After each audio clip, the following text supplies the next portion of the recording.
Selamat malam pemirsa, sebagai negara hukum Indonesia menjunjung tinggi keadilan, hak asasi manusia, dan demokrasi.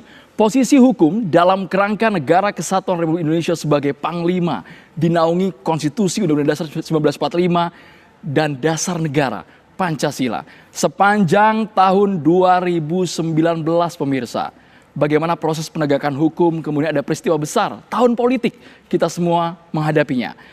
Lantas pertanyaannya, apakah proses penegakan hukum di tahun 2019 ini sudah berjalan sesuai dengan prosedurnya? Tidak diskriminatif, tidak tebang pilih. Ini akan dijawab oleh narasumber kami di dua sisi malam hari ini. Selamat malam Bapak-Bapak. Dari sisi kanan saya ada Bung Rocky Gerung, akademisi. Selamat malam Bung Rocky. Malam. Dan juga Direktur Habib Rizik Sihab Center. Assalamualaikum Pak Abdul Hoyer. Waalaikumsalam warahmatullahi wabarakatuh. Dari sisi kiri saya ada dua politisi kawakan, politisi Nasdem, Bang Akbar Faisal. Selamat malam Bang Akbar Faisal. Assalamualaikum warahmatullahi wabarakatuh. Waalaikumsalam warahmatullahi wabarakatuh. Dan juga Bang Junimart Girsang, politisi PDI Perjuangan. Selamat malam, Merdeka. Merdeka Bang. Saya mau ke Bung Rocky Gerung. Bung Rocky Gerung, pertengahan tahun 2019 Anda sempat mengisi di Jember, kalau tidak salah. Waktu itu Anda mendapatkan hambatan ketika mengisi di sebuah universitas. Apakah menurut Anda itu sebagai bentuk proses demokrasi yang tidak berjalan di Indonesia atau apa Bang? Saya bercerita juga pengalamannya seperti apa Bang Rocky? Jawab, mesti tanya saya peristiwanya. Yang Bang Rocky kalau tidak salah sama Bang Said Didu di dalam ambulan waktu itu. Iya, itu jadi problem. Seolah-olah saya memanfaatkan ambulans. Saya justru memakai ambulans supaya tiba di universitas. Karena saya diundang di situ. Dan itu ambulans yang kosong tuh. Jadi di situ ada semacam dilema. Mau terus karena dihadang, maka saya mesti cari akal gitu kan. Jadi itu akal doang, bukan memanfaatkan ambulans. Dan karena itu saya mau mengakali lokasi itu supaya saya bisa akses, supaya hak demokrasi saya tidak terhambat, supaya hak demokrasi mahasiswa di situ untuk mendengarkan kuliah saya juga tidak dihambat oleh sekelompok orang yang menghadang saya, ada 200 orang menghadang saya dengan Said Didu. Jadi itu soalnya tuh. Saya nggak perlu jelaskan itu demokrasi enggak demokrasi. Berarti Anda sadar bahwa waktu itu posisinya Anda terhambat, hak demokrasi Anda terhambat. Ya iyalah, ya jelas lah orang nggak bisa akses. Kan saya mau akses titik pikiran kampus. Kampus itu kan merawat demokrasi. Masa saya nggak bisa masuk kampus? Hanya karena alasan tahun politik. Justru dalam tahun politik kita mesti bongkar seluruh persembunyian manipulasi politik dalam pemilu. Kan saya nggak punya partai waktu itu. Kan saya datang sebagai akademisi. Namun Bang Rocky, apakah ada pihak yang menganggap Anda terlalu kritis, terlalu tajam ke pemerintah tanpa dasar, tanpa data mungkin?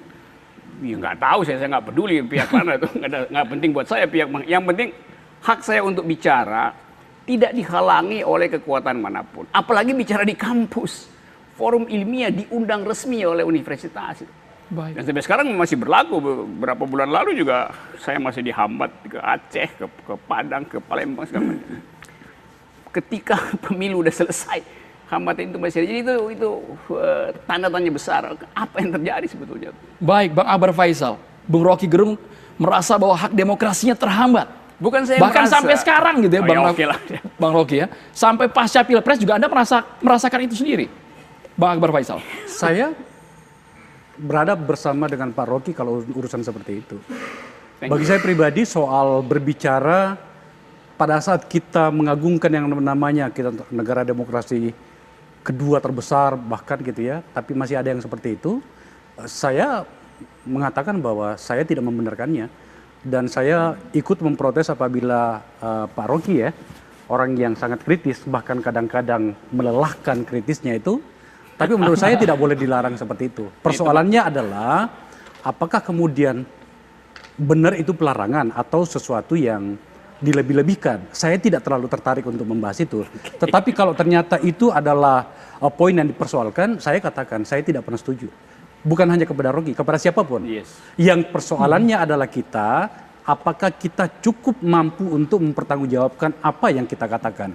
Untuk sementara saya mengatakan Pak Rocky seorang teman debat yang luar biasa ya, kritis, kadang-kadang menjengkelkan, tapi menurut saya itulah yang membuat kita bisa menjadi lebih matang. Itu kalau Anda bertanya saya kepada personally Akbar Faisal. Karena menurut saya orang-orang seperti kita lah yang harus memberikan penguatan kalau Anda bicara tentang demokrasi. Tapi secara perspektif bangsa, Anda tidak akan bisa tangguh kuat apabila tak ada orang yang bisa menunjukkan kelemahan-kelemahan Anda.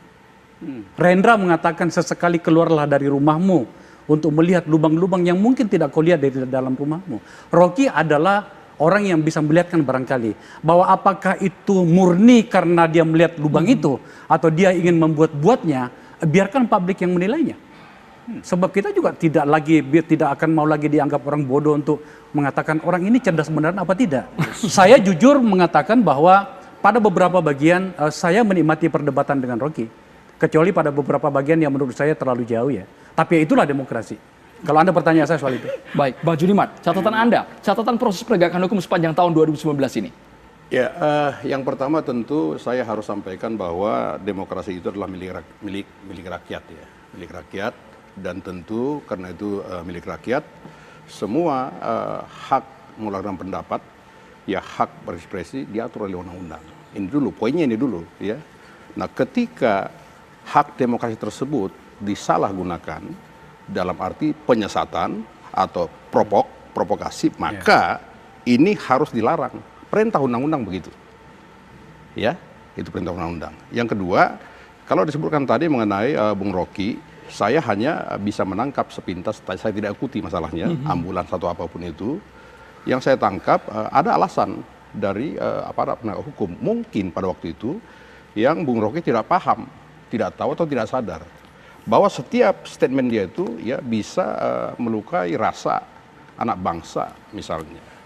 Ya kan? Maka oleh karena itu tentu yang kita harapkan ke depan ya, saya dengar beberapa kali Bung Rocky ini suka, bukan dihambat, suka sering dipertanyakan untuk misi kehadirannya dalam narasumber. Itu yang membuat Anda pernah melaporkan Rocky Gerung?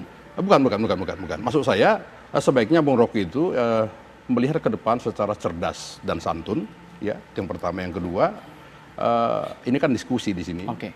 Yang kedua, tidak memprovok dan tidak semakin senang apabila masalahnya semakin ramai. Tidak boleh begitu. Selesaikanlah masalah secara cerdas dan santun dan cerdaskanlah anak bangsa ini dengan keilmuan kita yang ada. Oke. Saya kira Bang begitu. Rocky. Iya, saya tidak suka diatur-atur karena saya anggap di dalam demokrasi orang itu hanya bertanggung jawab pada argumennya gitu. Jadi dalam kasus misalnya soal Pancasila itu yang saya sebut Pak Jokowi tidak paham. Kan saya harus memilih mengucapkan Pak Jokowi paham atau mengucapkan Pak Jokowi tidak paham. Dua-duanya pendapat. Kalau saya bilang Pak Jokowi paham Pancasila, saya harus buktikan dalil itu. Dan itu susah buat saya. Kalau saya bilang Pak Jokowi tidak paham, lebih mudah saya buktikan. Jadi saya bertanggung jawab atas argumentasi saya, bukan atas sopan santun, nggak sopan santun. Bagaimana kalau saya bilang, oke, Pak Jokowi tidak paham, tapi saya ucapkan dengan sangat santun. Maka saya nggak kena delik itu atau nggak dilaporin. Jadi jangan lihat bungkusnya. Karena nggak mungkin pikiran itu diaudit oleh cara mengucapkan. Itu poinnya. Nanti kalau saya bilang Jokowi tidak paham Pancasila, itu pendapat saya. Pertama, Jokowi paham Pancasila, pendapat saya kedua. Dua-duanya statusnya pendapat, nggak ada beban emosi di situ, nggak ada beban etis. Jadi nanti kalau pakai versi Pak Yunimar, kebebasan berpendapat adalah kebebasan untuk memuji presiden. Kalau mengkritik bukan kebebasan berpendapat. Dua-duanya statusnya saya kira pendapat. begini ya, Bung Rocky, saya kira begini ya. Kalau disebut kebebasan berekspresi, bukan berarti kita melakukan fitnah dalam tanda petik. Mengkritik boleh-boleh saja. Tapi kalau Bung Rocky mengatakan Pak Jokowi dan Presiden tidak paham Pancasila, saya kira ini terlalu naif bagi kalau saya bilang Pak Jokowi paham Pancasila, bagaimana mungkin seorang Pak Jokowi, presiden kita ini tidak paham Pancasila, sementara dari sikap perilaku dia itu menunjukkan nilai-nilai Pancasila, bukan Pak. soal perilaku, pengertian dia tentang Pancasila. Pak mau pengertian atau perilaku, Pak? Saya begini, saya hormati pendapat Pak Ya kan? Junimar. Kita mau pengertian itu apa? Benar, Kan begitu. gini ya, saya terangin pelan-pelan ya. Kita jangan berhayal, Pak. Saya tidak berhayal, saya kasih tahu poin saya ya. Kita lihat realita, jangan Junimar hayalan terus. punya pendapat Jokowi paham Pancasila. Pendapat Junimar menghina saya. Karena bagi saya dia tidak paham. Kan dua-duanya pendapat kan. Anda mesti buktikan bahwa Pak Jokowi paham Pancasila. Saya bisa buktikan bahwa Pak Jokowi tidak paham Pancasila. Dua-duanya pendapat statusnya. Jadi jangan kasih emosi di situ. Itu cuma pendapat. Bukan emosi, Pak. Bukan emosi. Sekarang begini, Pak. Pak Rocky mengatakan Pak Jokowi tidak paham. Oke, saya mau buktikan. tanya, di mana ketidakpahaman beliau? Ya, oke, saya mau terangkan sekarang. Mau? Silakan, Oke. Pak. Silakan, Pak. Saya terangkan. Silakan, Pak. Sedikit saja, Bang Oke. Rocky, waktunya untuk menerangkan. Jokowi akhirnya pidato mengatakan bahwa kami beri BPJS itu gratis pada sekian banyak orang itu. Loh itu bukan demokrasi itu, bukan Pancasila, itu memang kewajiban presiden. Nah itu perintah undang-undang. Saya Jadi, tambahkan. ini dulu ya. Jadi kalau seseorang melakukan sesuatu yang diperintahkan undang-undang, itu saya nggak bisa kasih pujian. Karena itu memang tugas dia. Kalau dia katakan, oke, saya batalkan kenaikan BPJS, itu saya kasih pujian. Karena dia melakukan sesuatu beyond the call of duty. Yang melampaui, sebetulnya dia bisa naikin tapi dia nggak naikin. Jadi dia pro pada justice. Waktu dia naikkan, dia tidak pro pada justice. Banyak lagi. Saya kasih contoh waktu itu soal lingkungan. Presiden mengatakan, saya putuskan untuk memindahkan ibu kota. Soal lingkungan diriset belakangan. Nah itu kan dungu kan. Kan mesti diriset dulu baru putusan politik kan. Sekarang diputuskan lebih awal, baru disuruh riset. Bagaimana kalau riset Maksudnya yang begini, membatalkan saya kira coba? begini ya. Saya kira Bung Rocky ini perlu masuk ke dunia politik. Ya, dunia Buat politik. apa saya masuk ke Begini, politik? sebentar. Biar Pak Rocky ini Mengamati dari jauh sebentar. itu lebih tajam daripada Kalau ada di dalam. hanya pengamat, Kalau Pak. Anda adalah di dalam Sebentar, Pak. potret, Kalau Anda- hanya Bang pengamat, Rocky, kita Pak, kasih kesempatan Bang kita Sudirman terlebih sama dahulu. dengan menonton bola sebagai penonton, Pak. Oke, Kita ribut sendiri, yang main yang sibuk, Pak. oke.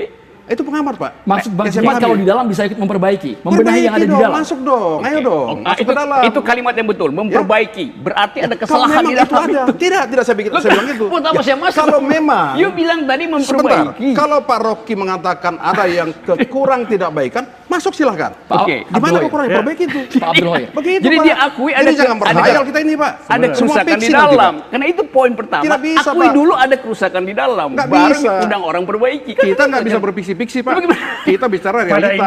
Pada Ya. intinya, Bapak apa tahu yang nggak BPJS, disampaikan Bung Rocky Gerung di LC itu tidak ada delik.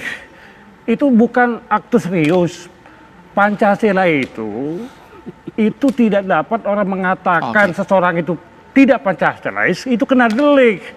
Lah, ini Itu- bukan itu masalah bukan delik, delik. Pak. Baik, Ini baik. bukan delik, Pak. Lah, kita ini negara tidak bisa hukum. delik lagi, Pak. Itu let be gone by be Lah, gone. Bapak kan melaporkan, ingin Tidak, Pak. melaporkan. Kita Itu tidak bicara tentu itu, tidak Pak. akan diterima. Kan tadi saya sudah bilang, saya tidak bicara pelaporan. Saya Tidak mencoba ada itu. menengahi. Ya, saya mengatakan Baik. Saya bahwa juga itu mencoba bisa. menengahi Bapak. Kita harus Anak jeda dulu, bangsa Bapak. ini Kita jangan kasih dibuat- banyak segmen dibuat nanti itu, buat Bapak dibuat Faisal, Bang pesat. Sudirman, Bukan Bang delik Adi, itu. dan Kan juga begitu, Pak. Bang Abdul Hoyer. Meskipun saling bertentangan perbedaan sikap, tapi kalau bisa ada penyelesaiannya. Sesaat lagi pemirsa di Dua Sisi.